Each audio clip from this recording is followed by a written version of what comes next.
Hello, everyone. I'm Heather Staines. I'm a senior consultant with Delta Think and one of the Charleston Library Conference directors. And I'm thrilled to be here today to interview Richard Charkin. Thanks for joining us, Richard. Some of you may have seen Richard or met him at the recent 2024 Charleston Library Conference, so we'll be talking about that a little bit. But before we do that, Richard, can I ask you to just kind of briefly introduce yourself and maybe tell us how you got involved into the book publishing space? Whew. So, can you imagine? Well, first of all, I am Richard Charkin, that's my name. I've had jobs in many of the major publishing entities of the world in quite a few countries. And it's very, very boring when people read out those things. So I'm not going to. Right now, I'm in the joyous position of not having any corporate executive roles. Really, I'm a non-executive director of Liverpool University Press, for instance, and I think, deputy chairman of Bloomsbury's Chinese joint venture, and a few other things which I won't bore you with. But let's get to the question. 1971, I had completed a degree at a university in England, Cambridge, in natural sciences.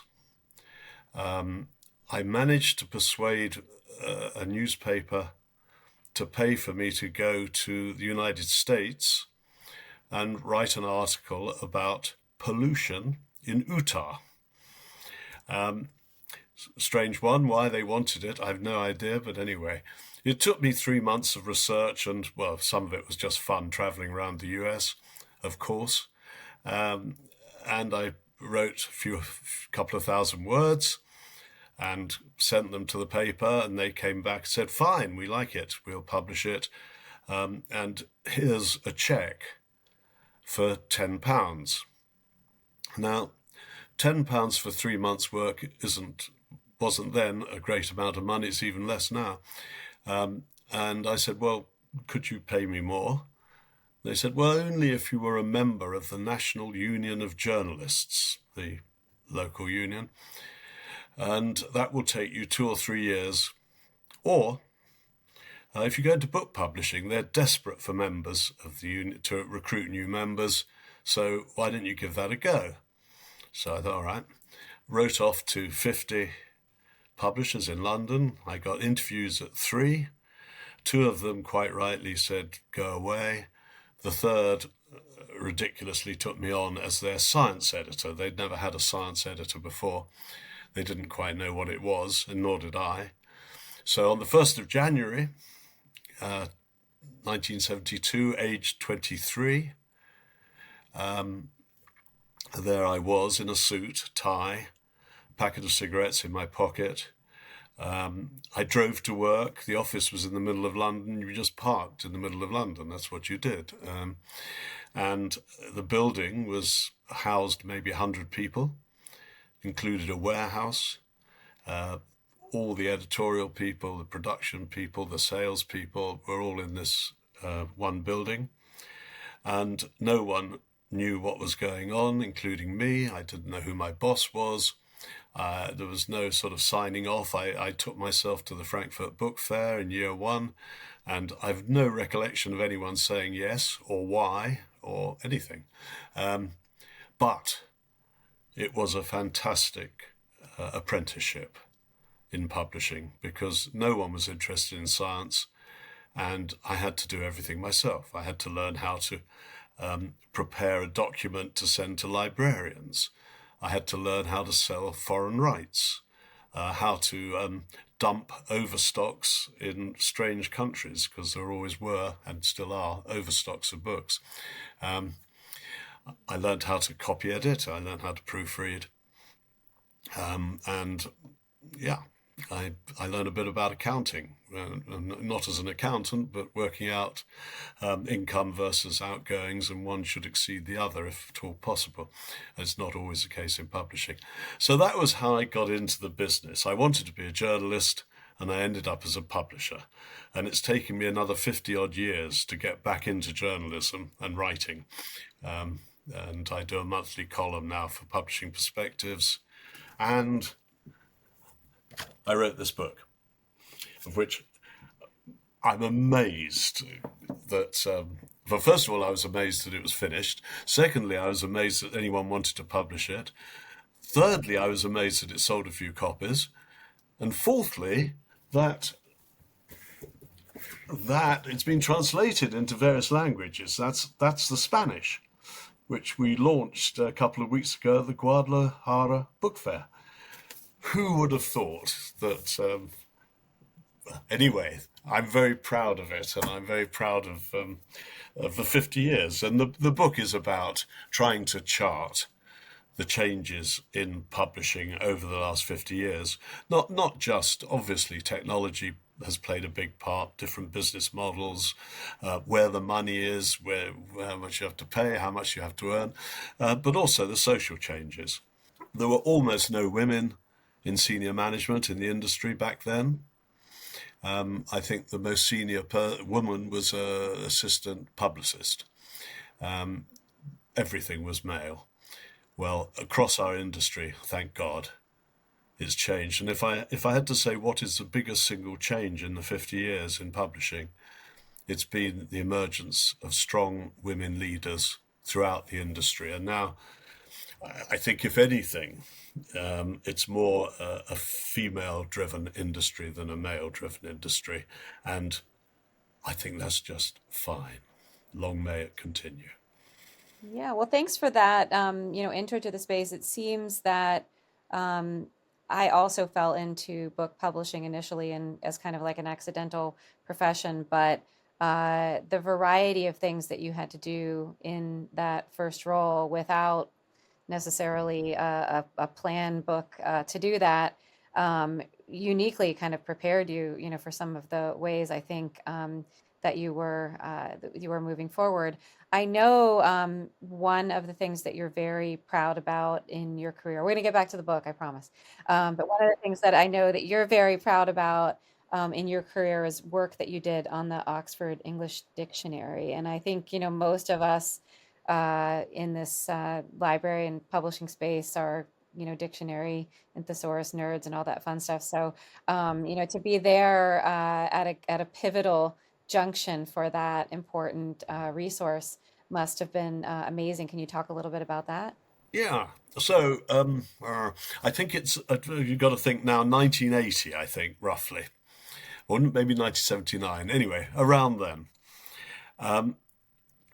For those of you who probably don't want to know, the OED was originally published in 1928 in 12 volumes. In 1929 or 1930, they came out with a supplementary edition of the words that had come in after they'd begun and got through A, B, C, D. They had to go back and they did that. Then in the 70s, they produced a further supplement, but in this case, it covered 4 huge volumes and took a very long time and cost a huge amount of money. There were something like 40 lexicographers, pretty well full-time, as well as a host of freelance people sending in stuff.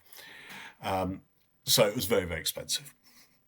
And of course, it was fairly useless, because if you wanted to look something up, you had to go to at least 3 places. Not to mention that the supplements to the supplement to the original was already out of date. So, and the joy of the English language is it constantly grows, it constantly accrues new words, new meanings, new derivations, new scholarship. So I was in charge of reference works, and there were 2 things I had to do, in my view. The first was to stop losing money. Back then, it's hard to imagine now because Oxford is in such good health. But back then, it was not in good health. There was recessions and strikes and unions, and it was bad. And we were losing money, particularly on the dictionary. So that was one thing. The second which in a way was more important, was as the first edition had been published in 1928, and at the time copyright subsisted for 50 years, 1978 we were actually out of copyright on the single most important intellectual property asset that we controlled. We had to fix it. The way to fix it was to somehow integrate all this stuff and set us up for the next decades, centuries perhaps. So we realized that this was a use for digital technology. It's so obvious now, but it wasn't obvious at the time. And we set about digitizing every word in these various volumes in the supplements. And some of the words aren't in English, they're in Arabic or Hebrew. There's all sorts of stuff in there. It's very complicated. So we recaptured the whole thing. We did it twice and merged and purged. It was quite expensive, but the final thing was more accurate than the original because of that. Incidentally, they were typeset in two different continents to ensure that the people typesetting weren't related to each other and that the merge and purge would work. The things one learns as you go along, of course. We had huge support, which made it possible. I wrote, originally we thought we should have some big names on the advisory council or some word like that. And the two people I wrote to initially were Philip Larkin and Umberto Eco. They both said yes by return, which is a pretty amazing thing to have that. And then lots of support. The British government gave us Mrs. Thatcher herself approved a £300,000 subsidy for us, which goes against all her principles, but still she did. IBM, who at the time were the biggest computer company in the world, gave us £2 million worth of kit and, more importantly, lent us some of their brilliant programmers. The University of Waterloo in Ontario agreed to write the software which would merge these various databases into a, which sounds easy. It was not a trivial thing at all. And they funded that and made it possible. And then, unbelievably, on budget, on schedule, the job was done. And 1989, we published initially in print. And, well, down there by those cushions is the print volume, so 20 of them. And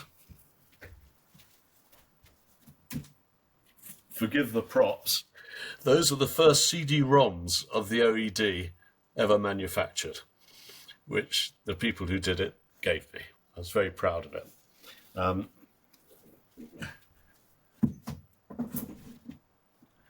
Of course, at the time, we had no idea about online delivery, but what we knew was we had to have a database which was manipulable and capable of growing and being reorientated if necessary. And we got it. So then we had huge support from the library sector who wanted it in whatever form, in print or in CD, and ultimately, obviously. I'm ever so proud of it. Yeah, no, congratulations, an amazing achievement. I remember, I don't know the exact year, but I had an interview at Merriam-Webster.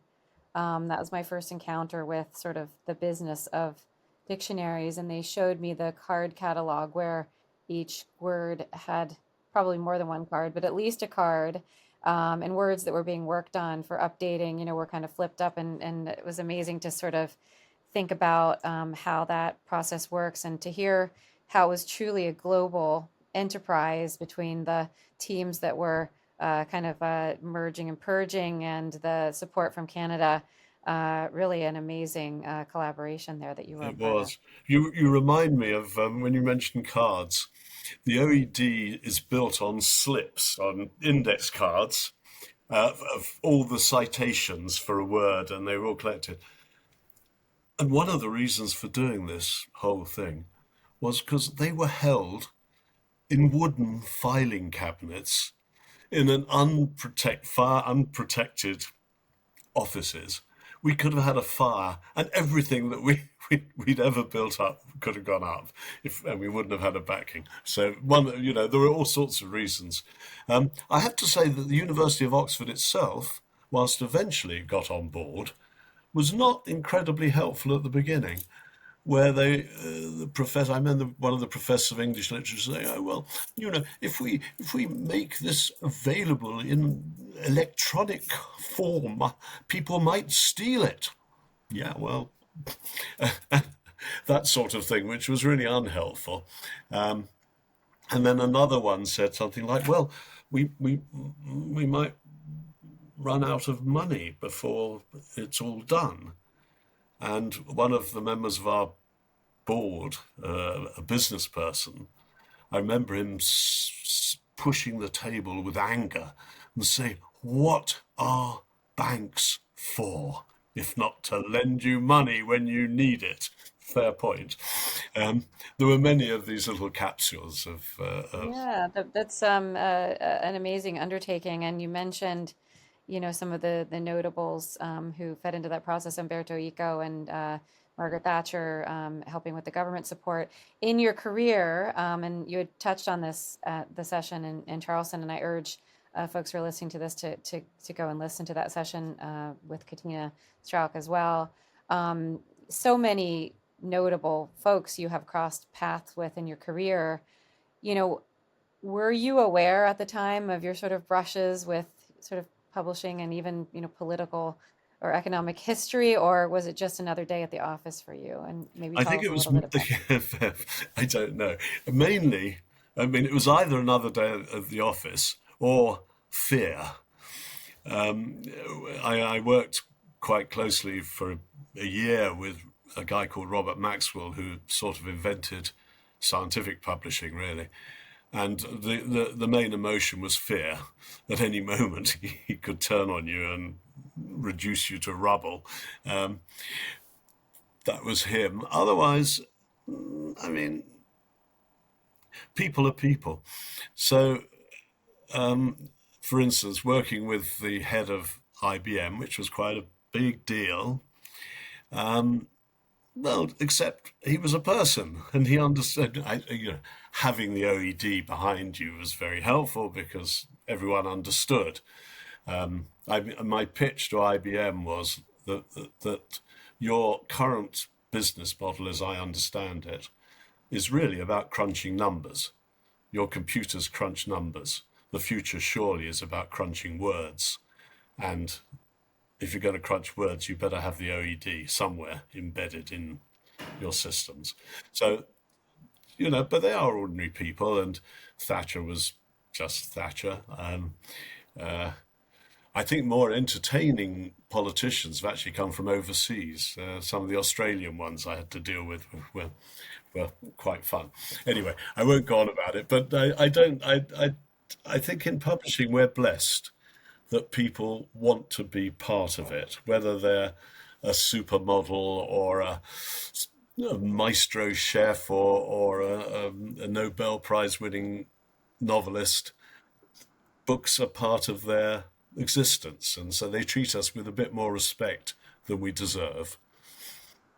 I think on the library side, a story comes to mind. I worked with a company that spun out of Stanford University, and the librarians at Stanford mentioning when Google had first been founded that they were these guys that kind of operated and which to bring the system down with their tremendous power use and stuff. And so just interacting at the time. And I suppose now that you're out a little bit on the circuit, more again talking about the book, that folks can say, I worked with Richard Charkin, back in the day, and he was just a person. So tell us a little bit about why you decided to write the autobiography and how that whole process has been. Well, I didn't mean to. Um, one of my kids said, well, no, I go back one. I write this monthly column for Publishing Perspectives, and I used it to write down some anecdotes.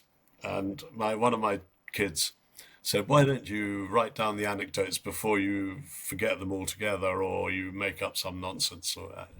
And I said, "No, the world doesn't need another book by a clapped out publisher. Um, there is no market for it. I'm too old. I don't have the energy." And yeah, she then slyly contacted a very old family friend who's a novelist called Tom Campbell. And Tom then came to see me and said, "You know, I think you should write your history of the last 50 years of this business with stories and anecdotes and history and whatever. And I'll help you." I said, "Oh, I don't know. What do you mean?" And so we sat down in a cafe, and he asked me and made notes of the stories. He said, "Well, what was it like when?" And made notes and sent me the notes, and I rewrote them into something, and then he improved my English. And we did about, I think, maybe 30 sessions running from an hour to 2 hours over a period of 6 months. In the morning in the coffee shop, and in the evening in the pub. And at the end, we had no intention of publishing it, or at least I didn't. But suddenly he said, "You know, we've now got between 50 and 60,000 words. And by any definition, that's a book." I said, "Well, yes, but I'm not sure, you know, I'm not a historian, I'm not a biographer, I'm just me. There could be mistakes in there." I said, "Okay, before we do anything else, I'm going to send it out to 6 or 7 referees in the business who I know, to ask them to, you know, someone to look at the bits about sales, someone to look at the bits about printing technology, whatever." One of them, who was a man who was really responsible for creating something called Book Data, which was one of the first metadata companies around, I had asked him to look at that aspect in the book. And he rang me up and said, "Well, I don't know about that. It seems right to me, but can I publish it? I've got a small publishing house." And I said, "Well, you must be mad." He said, "Well, I'd like to." And I said, "Well, okay." And about 6 weeks later, there was a book for the London Book Fair. So that's how it came about. And even then, I wasn't in the least bit convinced that it had any value. And this is interesting for me as an author, as a publisher. I didn't realize how important the publisher is to an author. So to have someone say, "You know what? This is not your history. This is actually a sort of textbook for anyone interested in the last 50 years and how we got here and where we may be going." So the mega trends that came out of it, and I couldn't say that, but if the publisher says it, then you start believing it. And he's done an amazing job. You know, authors are usually unhappy with their publisher for one thing or another, and I really cannot fault him in any way. I mean, he is 80 years old, and he knows about as much about social media as I know about historiography or something. But so be it. It doesn't matter. The important thing, he's supportive, he's interested, he's diligent, he wants it to sell and make sure it does. So what a joy. If only I was as good a publisher as he is, to me, that would be something. And the Spanish translation, you're represented on the front by a iconic telephone Iconic, box. yeah. And they changed the Interesting. title because my back pages, which is a reference to Bob Dylan, a Bob Dylan song, apparently doesn't resonate in Spanish, so they call it Publisher. It's the Arabic edition.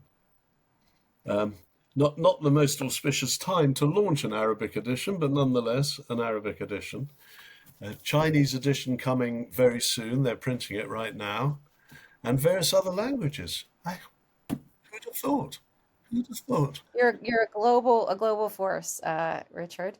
Um, Amazing. I want to ask you, I know that one of the activities you've been involved in recently has been with new startups in the space. How did that happen? Was that accidental? Did you accidentally find yourself working with startups, or was Yeah, that more purposeful? everything's an accident, I think it's fair to say.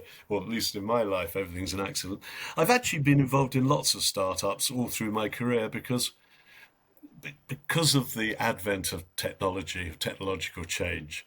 Even within the big corporations, you had to start little things, little startups, treat them like a startup and let them grow.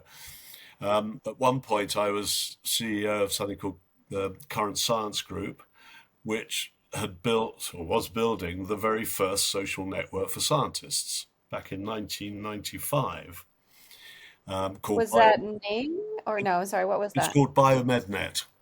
Biomednet. And Okay, it had a awesome. library and a chat room and a this and a that, and we were writing our own search engine for God's sake. Um, it was a startup, and it's very invigorating working with startups. The people tend to be a different category from the typical corporate levels that you find in the big guys, and of course they are the future of the industry because the big guys find it very hard. They talk about innovation, but the truth is, it's very hard within a corporate environment to innovate properly. So they depend on the startups to happen. I think one of the most, in a way, simple but important startups I was involved in was Crossref, where five publishers each put in, I think it was $100,000 to get it going. Had we not, it wouldn't have happened. And it was run as a startup, but they had this money to get them going, and they repaid it many times over, I think. But if you think of the importance of the ability to link from any reference to the original article, in itself is I mean, at the time it was impossible to believe it could happen, and it has happened. So startups have been important. Right now, I'm involved in three or four. One is a company called Shimmer AI, which uses AI to create adverts, physical adverts, for mainly backlist titles. The thing about publishers is all their marketing costs, effort, goes into the new books. It's understandable, and 95%. The backlist, which is huge and valuable and invaluable, gets left behind. No, no one cares about it because it's very expensive. The books don't sell that many copies. So to come up with an economic model which allows you to advertise backlist titles is quite a thing. Anyway, we've signed up about 100 and something publishers in the first year and motoring ahead. So that's fun. The second one, and completely different, but everything is related to everything. When I was OUP, at one point I was in charge of their music publishing. And the music publishing fell into two bits: books, which were okay, but not brilliant, and sheet music composition. And they aren't one of the big ones, but they are distinguished. And we had a few good composers from the past, William Walton, people like that. And I could never understand how it made as much money as it made. And the reason was that we didn't make money out of selling the sheet music. We made money out of the performances. Every time that something was put on, some money would be collected. Collecting agencies are a really important part of our ecosystem. Collect the money, and that would be good. But the sheet music itself was a nightmare. You never have the right number of violin parts, or it'd be they put on the show in Buenos Aires, and you'll never get the stuff to them in time, and all that.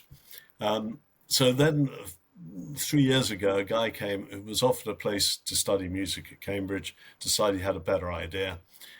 He went round all the music publishers and said, I can digitize your scores and sell them on your behalf.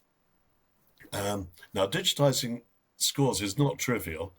It's a lot harder than digitizing words, but he did it. And it's called Encoda, Nkoda.com, obviously.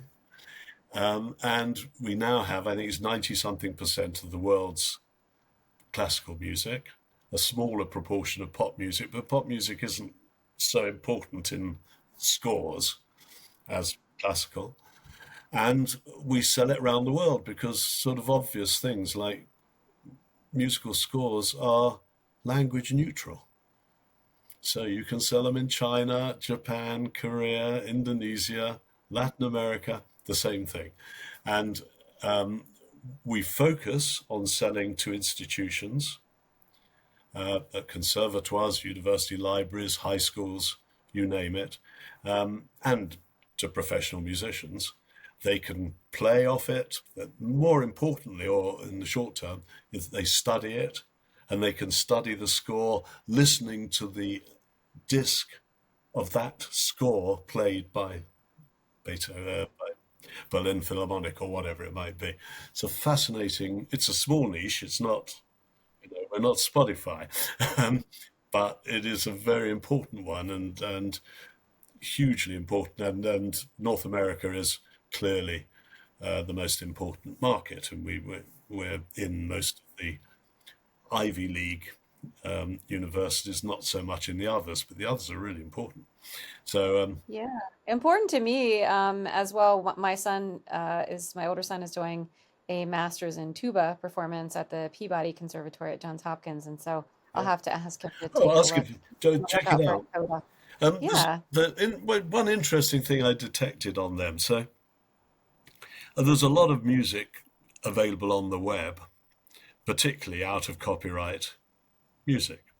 Mozart, Beethoven, we took the decision at Encoder that we pay a royalty on all sales. We even pay the royalty on out of copyright sales because the publisher created something. So there will be a Mozart something, there will be five different versions of it, scored slightly differently, the Peters score or the something else score. So we decided that we would actually reward the publishers even though we didn't have to.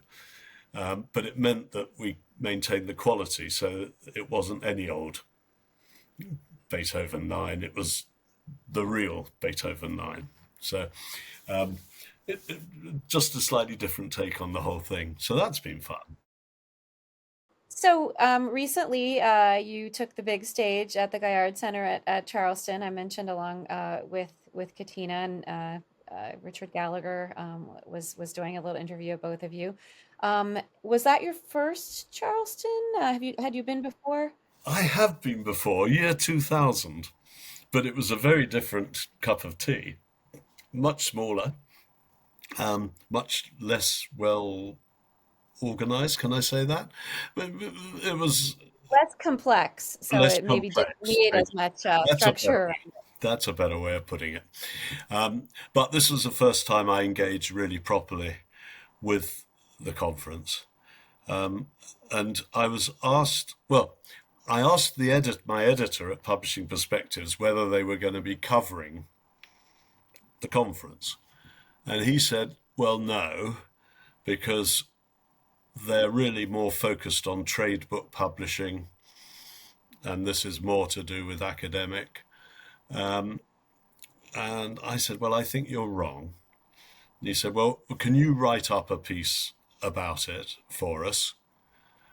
And I agreed to do it not because I wanted to write the piece, but I wanted him to realize how important Charleston was so that in future they might cover it properly with not just an amateur like me, but a proper one. So the experience was it was really hard to write the piece because I thought the conference was so good. I, it's it's much easier to write something where you say, on the one hand, it was not so good, and on the other, this and that and the other. But I thought it was consistently excellent in every respect. The intellectual content, the engagement between librarians and publishers and other service providers was respectful and focused. There have been meetings between librarians and publishers which can be quite acrimonious and sometimes legitimately acrimonious. I'm not defending everything that publishers do. But Charleston, it was a refreshing equality between the various groups. And, and honestly, it was a complete joy. I say that without any reservation whatsoever. From the very first bit that I was attended, where you were there, Heather, with your team, oh God, this is this is streets ahead of the sort of stuff you might see at a book fair or at a national trade association meeting. Usually, I like to end these interviews by asking folks to think a little bit, reflect upon the role that libraries and librarians have played in their life. Would you care to just tell us a little bit about maybe some of the uh, memories you might have? I was at a boarding school, like lots of English people. Their parents send them away to get them out of the way. Anyway, it meant in the holidays, if I was revising, I would go to the local public library. I was studying biology, and that's the life of insects. And I'm ashamed to say it has its library card there. Terrible. I You did have go. absconded with this Yeah, book. Okay, someone's I going to did see go that. back. I did go Uh, back, but they'd closed the library. There was nowhere to get it back. I see here that the fine for non-delivery is 1 penny per day. So there you are. Um, anyway, so my most of my revision for my exams actually took place in a public library. When I got to university, I was very lazy and only worked really at the last minute. And again, Cambridge is blessed with a fantastic university library, but also all the colleges, or most of them, have a good library. And my subject at the end was history of science, and my college, Trinity College, was where Isaac Newton was studied and researched, lived.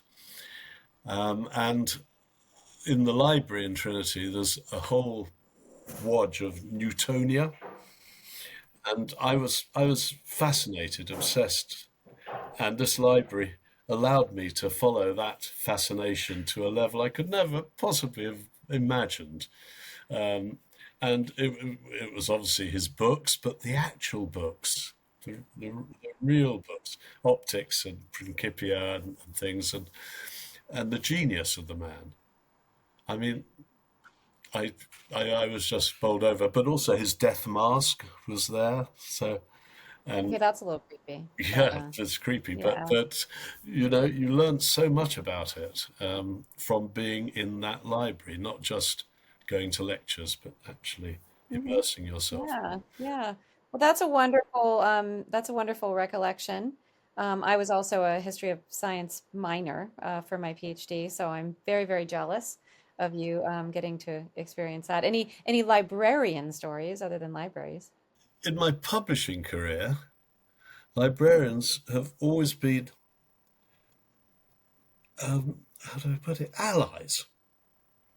I wouldn't pick a librarian, but just to say that they're the people who actually understand the faculty. They understand what they're